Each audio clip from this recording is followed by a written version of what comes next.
Hello, hi, how are you?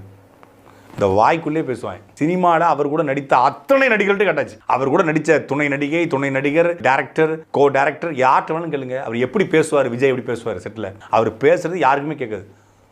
எப்படி நல்லா இருக்கு, ஹலோ, ஹாய், ஹவ் யூ? பக்கத்தில் இருக்கிறவங்க கேட்காது. பல நடிகைகள் சொல்லியிருக்காங்க, அசின் கூட சொல்லியிருக்காங்க. அப்போ அந்த கேரக்டர் உண்மையா?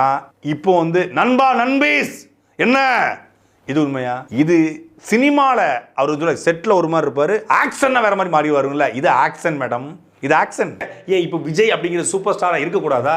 ஒரு தமிழன் தமிழ்நாட்டில் சூப்பர் ஸ்டாராக இருப்பதில் என்ன பிரச்சனை உங்களுக்கு? ரஜினிகாந்த் தான் கிட்டத்தட்ட 30 வருஷம் 40 வருஷம் சூப்பர் ஸ்டார் இருந்துட்டாரு. அந்த பட்டம் என்ன அவருக்கு என்ன பட்டயம் போட்டு எழுதி கொடுக்கப்பட்டிருக்கா? சூப்பர் ஸ்டாருங்கிற பட்டம்.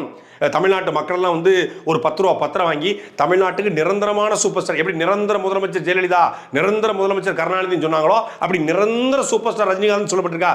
யார் படம் அதிகமாக ஓடுதோ, யாருக்கு ரசிகர் அதிகமாக இருக்காங்களோ அவர் தான் சூப்பர் ஸ்டார்.